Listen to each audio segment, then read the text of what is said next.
सबसे पहले तो मैं धन्यवाद देना चाहूँगा माननीय नीतीश कुमार जी को, जिनके शासनकाल में इस बार जो कि मतलब इससे अपेक्षा नहीं की जा रही थी कि इतना निष्पक्ष जांच होगा दंगों का। रामनवमी के मौके पर जो दंगाइयों ने दंगा किया, जगह जगह बिहार में जगह जगह बहुत सारे शहरों को जलाया गया। इतने दंगे फसाद के बाद में अभी तक में कहीं भी ये देखा गया है कि एक तरफ़ा कार्रवाई ही सिर्फ होती है। हमेशा से मुस्लिमों के घर जलाए जाते हैं, मुस्लिमों की दुकानें जलाई जाती हैं, मुस्लिमों को मारा जाता है, लेकिन एक तरफ़ा कार्रवाई होती है और मुस्लिमों को ही इसका दंगों का आरोप मुस्लिमों के पे ही ऊपर ही दंगों का आरोप मढ़ दिया जाता है। फिर मुस्लिम युवकों को पुलिस उठा के लेके जाती है और उनसे प्रताड़ित करती है, सारा केस उन पर डाल देती है, उनका करियर बर्बाद कर देती है। ये पहली बार ऐसा हुआ है क्योंकि नीतीश कुमार जी की सरकार है और उन्होंने बिल्कुल निष्पक्षता के साथ में इसकी जांच करवाई एसआईटी द्वारा। और बिहार शरीफ, नालंदा और जगह जगह जहाँ भी दंगे हुए हैं उनमें जो एसआईटी की जांच में रिपोर्ट निकल के आ रही है, इसके सारा मास्टरमाइंड जो है बजरंग दल के कार्यकर्ता लोग हैं। बजरंग दल के जो उच्च पद पर आसीन हैं और जो बीजेपी समर्थित बजरंग दल है, उन्होंने ये प्रायोजित ढंग से किया था, क्योंकि जानते हैं कि बंगाल में, बिहार में जहाँ जहाँ भाजपा की सरकार नहीं है, भाजपा वहाँ वापस अपनी सरकार बनाने के लिए, अपनी पकड़ बनाने के लिए और ख़ास के 2024 के मद्देनज़र जो चुनाव होने वाले हैं, तो एक अपने अपने पक्ष में वोट बैंक तैयार करवाना चाह रही है। क्योंकि इतने सालों में उन्होंने विकास तो कुछ किया नहीं है। विकास के नाम पे कोई भी काम नहीं है जिसे विकास कहा जा सके। और ऐसे भी भाजपा विकास की नहीं, विनाश की राजनीति करती है। तो भाजपा ने पूरा बंगाल में, बिहार में, हर जगह ये प्रायोजित ढंग से दंगे की साजिश रची, दंगा को अंजाम दिया, मुस्लिमों को निशाना बनाया, उनके प्रतिष्ठानों को, उनके मकान और उनको नुकसान पहुंचाया।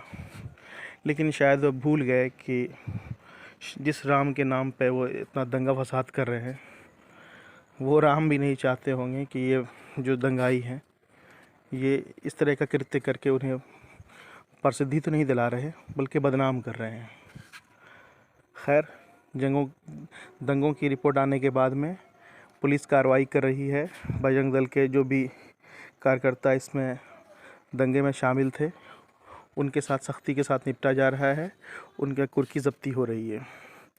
तो इसके लिए एक बार फिर मैं भाजपा में माननीय नीतीश कुमार जी का और गठबंधन सरकार जो है आरजेडी के साथ में, उसका बहुत बहुत धन्यवाद करना चाहूँगा। क्योंकि अब हिंदुस्तान में अल्पसंख्यकों को मतलब इंसाफ की उम्मीद करना लगता बेईमानी है। इंसाफ के बारे में सोचना ही लगता है कि नाइंसाफ़ी है। लेकिन अब जो रिपोर्ट आई है, जो कार्रवाई हो रही है, इससे उम्मीद जगती है कि नहीं, देश में न्याय व्यवस्था है। सिर्फ सरकार अगर ढंग की हो तो ऐसा नहीं हो।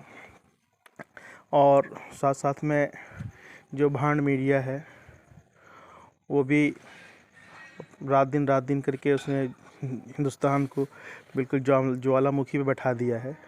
रात दिन हिंदू मुस्लिम की डिबेट करके इतना और आतंकी तो खैर आतंकी होते हैं, जो भी घटना को अंजाम देते हैं उसमें 150 लोग मरते हैं।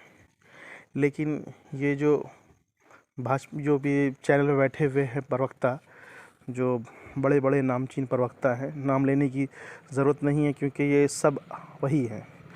जो रियल में पत्रकार हैं, जिनकी वजह से पत्रकारिता ज़िंदा है, वो सब अभी यूट्यूब पे चैनल बना करके अपना वो पत्रकारिता को ज़िंदा रखे हुए हैं, जिनकी वजह से हम तक, आप तक सही खबर पहुंचती है और जिसका संज्ञान लेकर पुलिस कार्रवाई करती है। निर्दोष मुसलमानों को, अल्पसंख्यकों को जो राहत मिलती है और जो शिकंजा कसता है अपराधियों पे, इनकी वजह से ही।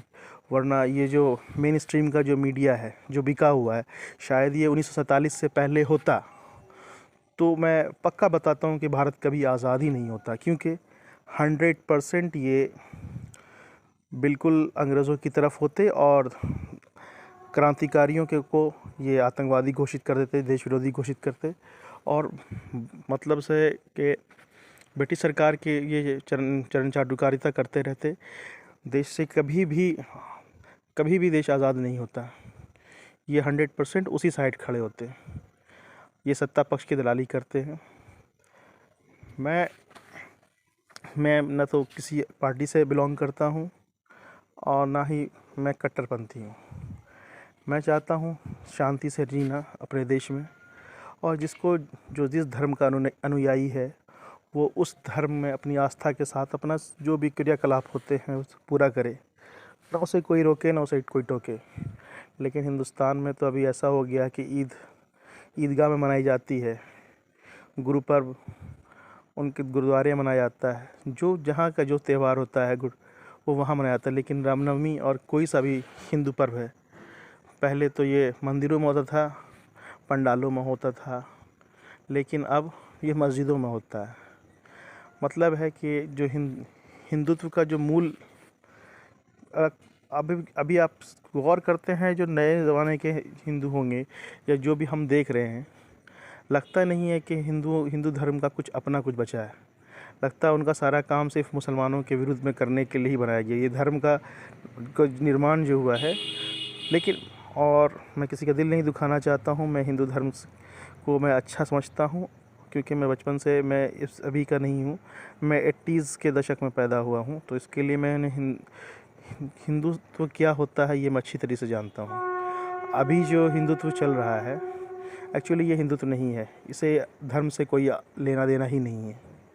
ये सिर्फ़ और सिर्फ राजनीतिक हिंदू है, जिनको प्रोपेगेंडा के तहत भाजपा सरकार, आरएसएस और जितने भी हिंदुत्ववादी आतंकी संगठन है, ये सिर्फ सरकार बनाने बिगाड़ने के लिए ये धर्म के आड़ में छिप करके अपने काम को अंजाम देते हैं। सच बात तो ये है कि एक अच्छा हिंदू, उसको पूजा पाठ से मतलब होती है, मंदिर जाना होता है।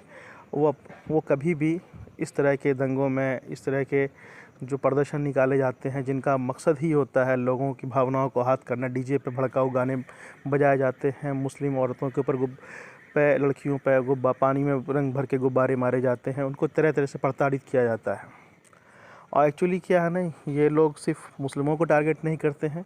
इस दिन अच्छे हिंदू जो होते हैं, सभ्य समाज से जुड़े हुए हिंदू जो होते हैं, जो रियल में हिंदू होते हैं, जो समझते हैं, जिनकी आस्था होती है हिंदुत्व के अंदर, पूजा पाठ समझते हैं, वो खुद इनसे परहेज़ करते हैं। उन्हें भी ये शौक़ लगता है कि ये भी शॉक्ड हो जाते हैं कि किस तरह के हिंदुत्व का प्रचार किया जा रहा है। कभी भी कोई भी धर्म का प्रचार प्रसार जो होता है उसकी अच्छाइयों की वजह से होता है। मैं मानता हूँ कि हिंदुत्व जो है, हिंदू सबसे प्राचीन धर्म है, लेकिन ये सिमटता जा रहा। कभी इसके बारे में सोचा है कि ऐसा क्यों होता है?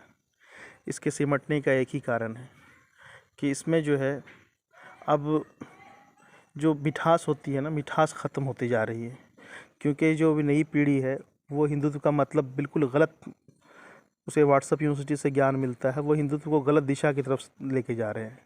वो समझते ही नहीं कि हिंदुत्व का क्या मतलब होता है, इसमें क्या क्या किया जाता है, कौन से पूजा पाठ होते हैं। अरे मैं तो गायत्री मंत्र है, हनुमान चालीसा है, बहुत सब मैं खुद जानता हूँ। बचपन से इसी परिवेश में बढ़ा, जगह जगह पंडाल लगते थे, 20 दिन 25 दिन तक भजन होता रहता था, मैं इसे जानता हूँ, लेकिन मैं खुद एंजॉय करता था इससे।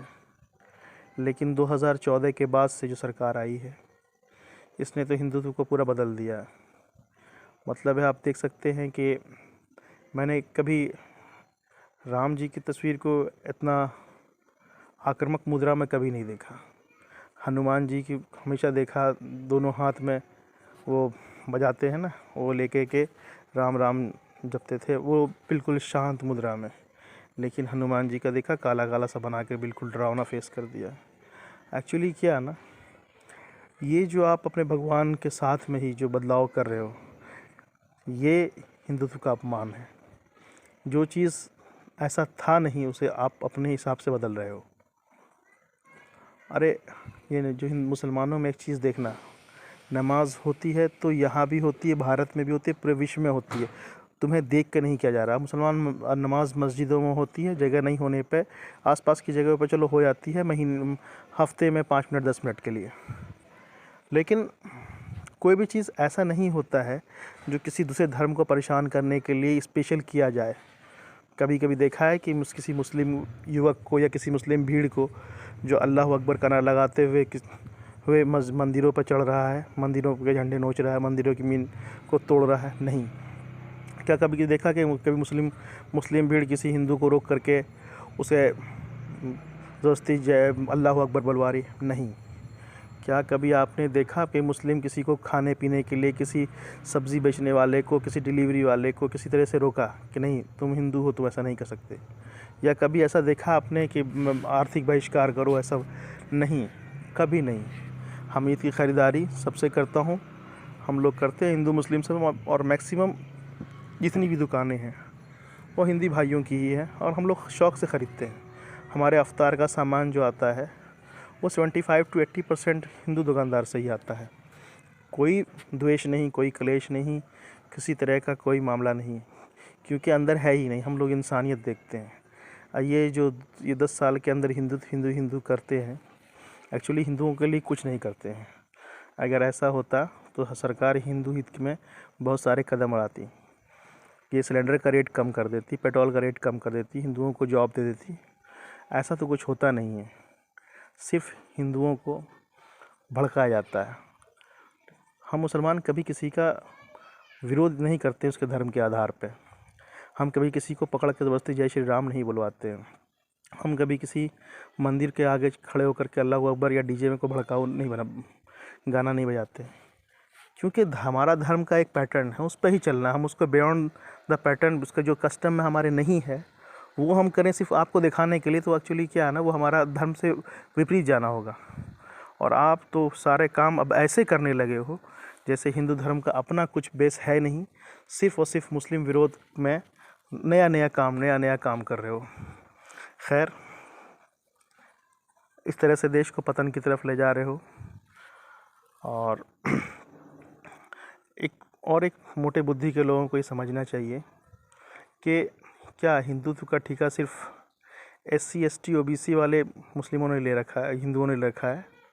क्या कभी देखा है कि अमित शाह का बेटा या जो जितने भी नेता जो तुम्हारे वोट बैंक के बल पे अब बड़े बड़े अपना आलीशान महल बनाए हुए हैं, रुपया गाड़ी पैसा धन दौलत सब बनाए हुए, उनके बच्चे विदेश में पढ़ते हैं, उनके बच्चे विदेश में पढ़ के डिग्रियाँ लेते हैं, और तुम गधों के हाथ में तलवार पकड़ा दी गई। मरोगे तुम, कटोगे तुम, और अगर इस पक्ष से जांच हुई तो जेल भी तुम ही जाओगे। लेकिन तुम्हें तो समझ में आना नहीं है। तुम अगर ये सोचते हो कि तुम्हारे ऐसी हरकतों से मुसलमान यहाँ से पलायन कर जाएंगे, और तो ऐसा कुछ होने नहीं वाला नहीं है। तो इसलिए बेकार सी बेतुकी बातों पे, ऐसे बेढंगे चीज़ों पे जो है दिमाग मत लगाओ। प्रेम पूर्वक रहो। और ये कौन सा दोगलापन है कि मैं विरोध करूँगा, मैं मुस्लिम किस व्यापारी सामान नहीं खरीदूँगा, अरे इतना ही विरोध करना तो ये क्यों नहीं लिखते हो कि मैं मुस्लिमों को सामान नहीं बेचूँगा? ये नहीं हो सकता ना, ये दोगलागिरी वाली बात है। और अंत में मैं एक बात और कहना चाहता हूँ SC ST OBC वालों से, सबसे ज़्यादा हिंदुत्व का कीड़ा तुम लोगों को काटता है ना, लेकिन शायद तुम्हें अपना इतिहास नहीं मालूम है। अरे नेट पर देख लो, बहुत सारी मूवी तुम्हें मिल जाएगी, ज्योतिबा फूले की और बहुत सारा अंबेडकर जी की। अरे तुम जो आज पानी पी रहे हो ना, तुम जो आज खाना खा रहे हो, तुम जो घूम रहे हो ना, ये तुम्हारे हिंदुत्व की वजह से नहीं है, बल्कि तुम अगर अपना सर्च करोगे, तुम अपने इतिहास को जानोगे, उसे खोदोगे। तुम्हें इतिहास पढ़ाया जाता है मुग़लों के बारे में कि मुग़ल आक्रांता थे, ऐसा किया वैसा किया। अबे जाहिलो, मुग़लों की वजह से तो तुम्हें बहुत सारे चीज़ का तुम्हें जो करने से पाबंदी थी वो मिला, और अंग्रेज़ आने के बाद में तुम ज़्यादा फैसिलिटी मिली। और उसके बाद जो है बाबा साहब अम्बेडकर, ज्योतिबा फूले और बहुत सारे समाज सुधारक ऐसे निकले हैं SC ST OBC समाज से, जिन्होंने तुम्हारे हक के लिए बहुत सारा बलिदान दिया है। नहीं तो तुम आगे झाड़ू पीछे आगे हांडी पीछे झाड़ू दागे घूमते। तुम जिसके लिए जान देते हो, जिसके इशारे पर जान अपनी दे रहे हो या ले रहे हो, सच जानोगे, वो तुम्हें गीता और वेद का ज्ञान देने नहीं चाहते थे। और तुम सुन लेते थे ना, तो तुम्हारे कान में वो बरांगा पिघला कर डाल दिया जाता था। तुम्हें अछूत माना जाता था, तुम्हारे हाथ का पानी नहीं पिया था। और आज भी प्रेजेंटली भी तुम, ऐसा नहीं है कि मैं तुम्हारा ऐसी बात कर रहा हूँ जो तुम नहीं जानते हो, तुम जानते होगे कि आज भी आए दिन पेपर में आता रहता है। कभी मूंछ रखने की वजह से मार दिए जाते हो, कभी किसी ब्राह्मण के साथ बैठने में मार दिए जाते हो, कभी किसी नल में पानी पीने के लिए मार दिए जाते हो, कभी साथ में बैठने पर मार दिए जाते हो, कभी घोड़ी चढ़ने पर मार दिए जाते हो। इतनी तरह की चीज़ें प्रताड़ित किया जाता है तुम्हें, और फिर बाद में उसी लोग के साथ में तुम सड़ जाते हो और मुसलमानों के ख़िलाफ़ उठ जाते हो मारपीट करने के लिए। अरे तुम्हें तो धुतकारा जाता है, बहुत सारे मंदिरों से धुतकार के भगा दिया जाता है। जहाँ तक कि महामहिम राष्ट्रपति कोविंद जी को, उन्हें मंदिर में जाने प्रवेश नहीं करने दिया गया, जो कि राष्ट्रपति होते हुए भी। इतना कुछ जानने के बाद भी तुम क्यों बेशर्मों की तरह हिंदू हिंदू हिंदू करते रहते हो। और ठीक है, हिंदू हिंदू करो या जो भी करना करो, लेकिन समझो तो सही कि हिंदुत्व होता क्या है। ये जाहिलों की तरह उछलना कूदना ये हिंदुत्व नहीं है बेगधेव, ठीक है ना। मंदिरों में जाओ, पूजा पाठ करो, तो वो तो तुमको करना नहीं है। किसी अच्छे सभ्य हिंदू के साथ रहोगे तब समझ में आएगा हिंदुत्व होता क्या है। ये जहालत जो है ना, हिंदुत्व नहीं है, बल्कि एक सिर्फ तुम एक राजनीति का शिकार हो, मोहरे हो। और मोहरे होते हैं कटने पिटने के लिए। बस देश में अगर निष्पक्ष जांच हो ना, तो तुम सब हवालात में रहोगे। कभी भी देश को तोड़ने की कोशिश मत करो, साथ में रहो, एक साथ रहो, खुश रहो, देश के विकास के बारे में सोचो। क्यों अपने जीवन का नष्ट करने पर तुले हो। ठीक है, बात होती है, अगली बार फिर ज्ञान आगे दूंगा।